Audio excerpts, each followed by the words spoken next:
Hello, I'm Wajat Ahmed. I'm a visiting faculty at OP Jindal Global University. The title of the module is National Legislative Framework for the Rights of the Migrants. So let's look at the intended learning outcomes of the module. To give students an overview on the issues relating to migrants in the context of human rights through national legislative framework protecting the rights of the migrant groups. Second, to give students a simplified presentation on the judicial interventions and directions pertaining to the protection of migrant rights. To enable the students to understand the use of legal remedies in human rights violations of the migrants. Migrants often face human rights violations, discrimination, and exploitation, even though migrants contribute to economic growth and human development in both and host states. Migration has been an important tool for the migrants and their families to improve their standard of living and realize their human rights. The state's role is to protect the human rights of all individuals, including the migrants. Since the recent past, rampant human rights violations have been taking place, which is a growing human rights challenge. Every government in the state or country has the obligation to ensure that the migrants do not face hardships through violence, racism, exploitation, etc. A human rights approach to the migrants plays an important role to help them from the difficult situation of marginalization and making them disadvantaged groups. Even though migrants with the country do have the sovereign right to get the benefits they are entitled to, they need to avail the respect, protection, and also fulfill the human rights of all individuals in the state. It's also for the migrants from outside the country, regardless of their nationality or origin, if they have legally entered the region. Human rights violations against migrants in the form of physical, sexual, and economic exploitation, and many a times there are no laws enacted to protect the rights of the migrants. In this context, let's see what the rights are available for the migrants under the Indian system. Constitutional provisions which are available to migrants in the Indian system. The Constitution of India is most essential reference that needs to be made regarding the right of the migrants in India. After the partition of India, there were a number of migrants in India and Pakistan, and hence in the Constitution, legal status was given to the migrants under the following.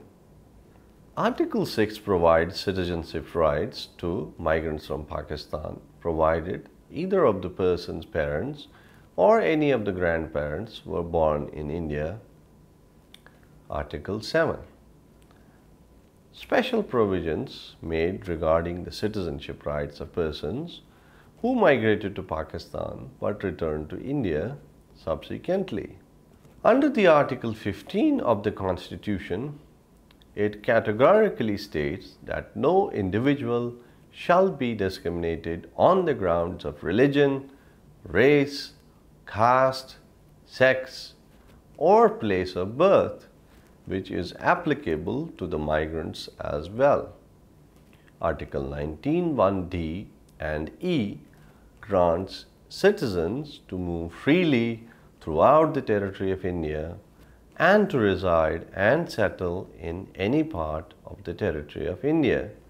Thereby, movement by the individual within the country is a constitutional right, and the right is in addition to the right to personal liberty guaranteed under Article 21 with reasonable restrictions in the general interest of the society. However, this is limited to the migrants coming from one country to reside with restrictions. Now let's look at the legislative provisions. Even though Constitution has some reference to the rights of the migrants under certain provisions, there is no major legislation enacted to protect the migrants living all over the country. As per the census of 2001, 342 million people moved to various regions within the country, out of which 1,446,224 million migrated for reasons of employment. Now let's look at the legislative framework applicable for interstate migrants. One of the most important sectors which provide employment for these migrant workers in search of jobs is the infrastructure sector. Such an employment attracts a few welfare legislations like the building and other construction workers, regulation of employment and conditions of service, Act 1996.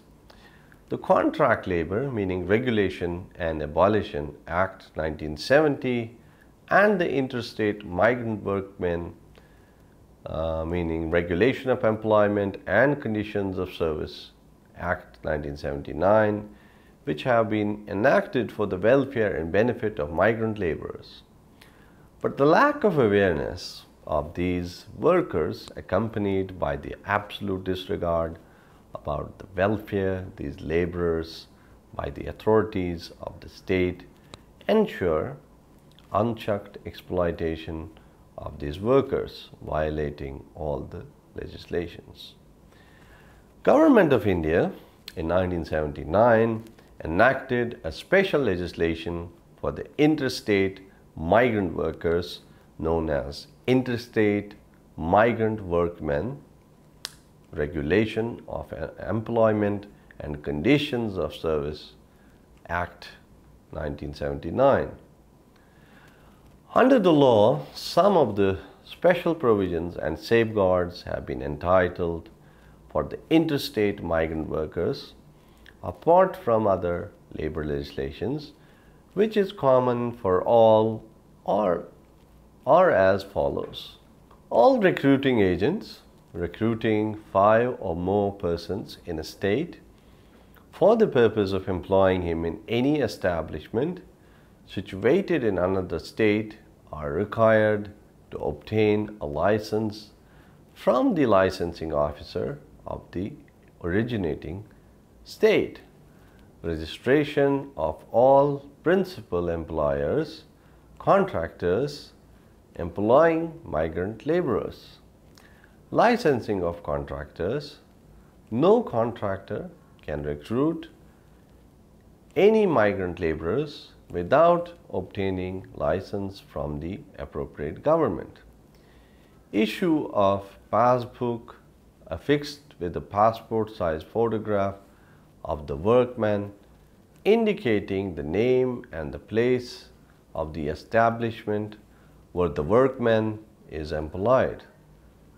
The period of employment, rates of wages, etc.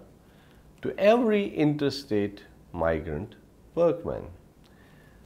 Payment of minimum wages fixed under the Minimum Wages Act 1948. Payment of equal wages for interstate migrant workmen performing similar nature of work along with the local laborers. Payment of journey allowance, including payment of wages during the period of journey, which should be equal to the fare from the place of residence of the interstate migrant workmen, covering the cost of outward and return journey, and wages during the journey period. Every interstate migrant workman is entitled to a displacement allowance equal to 50% of the monthly wages payable to him, or rupees 75, whichever is higher. This will be in addition to the wages or any other amount payable to him. Providing for suitable residential accommodation. Providing for medical facilities free of charge. Providing for protective clothing. Every contractor employing interstate migrant workmen that in case of fatal accident or serious bodily injury of such workmen to report to the specialized authorities. Principal employer must nominate a representative to be present at the time of disbursement of wages to the migrant workmen by the contractor. Both the central and the state governments are required to implement the provisions of the 1979 Act in their respective jurisdictions. However, this Act is not applicable to a migrant who comes on his own, because the definition of the Act says any person who is recruited by or through a contractor in one state under an agreement or other arrangement for employment in an establishment in another state, whether with or without the knowledge of the principal employer, in relation to such establishment, Section 2(3)(e). There are other labor laws, complements in safeguarding the rights of the migrant workers, which include the following.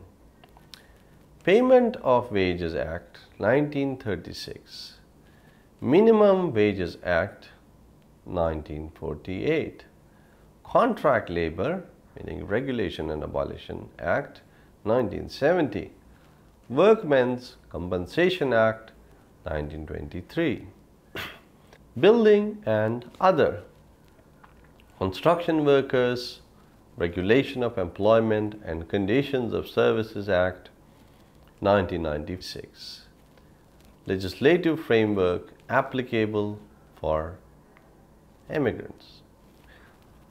Under the Indian system, immigration or employment abroad is taken care through a regulated system, which mainly addresses temporary and contract migration.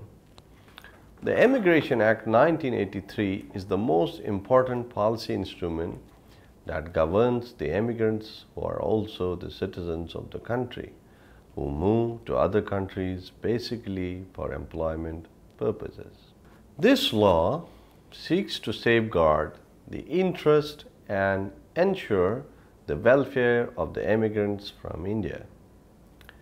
The enactment of Immigration Act 1983 was to facilitate recruitment of Indian workers abroad on best possible terms and to regulate the conditions of employment. Some of the major features under the Act include: Act has put in place definite structures for regulating the flows of unskilled and semi-skilled labor. Under Section 22 of the Act, all Indian citizens seeking to migrate for employment purposes must obtain immigration clearances from the Office of the Protector of Immigrants, POE, Ministry of Overseas Indian Affairs, which is also called as MOIA. The POE, while granting the immigration clearance, is required to examine the employment contracts to ensure that the terms and conditions are neither discriminatory nor exploitative, and that provisions for travel, wages, and working and living conditions are in conformity with the prescribed norms. The POE is the registering authority. no person to function as recruiting agent, commence or carry on the business of recruitment except under and in accordance with the certificate issued in that behalf by the registering authority, taking into account inter alia the recruiting agent's financial soundness, trustworthiness, adequacy of premises and experiences in the field of handling manpower export, and after obtaining security fixed under the Act in order to protect the immigrants from exploitation. The Act tries to prevent immigrants from recruiting agents and sub-agents who overcharge and cheat them in the process of recruitment. However, such problems are continuing in some way or the other.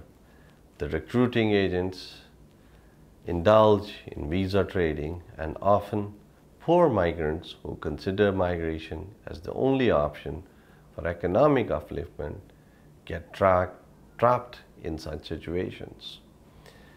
The Act prohibits sub-agents or commission agents from the system who play a major role, which becomes unidentified, and poor migrants are cheated and pushed into most exploitative occupations. We can see most recruitment offenses reported in India are committed by these middlemen and broker agencies who work for the recruiting agents, but they are not accountable for such violations. The Act in the current form is mostly regulatory in nature, which does not function on other issues regarding the welfare of the migrant workers and their families. Further, the MOIA over the years has initiated special measures to protect the migrants through schemes and other indicatives, which is discussed in Module 5. Now let's look at the landmark case laws and judicial conservations on the rights of the migrants. The Supreme Court and the various high courts from time to time have given landmark judgments to protect the rights of the migrant workers.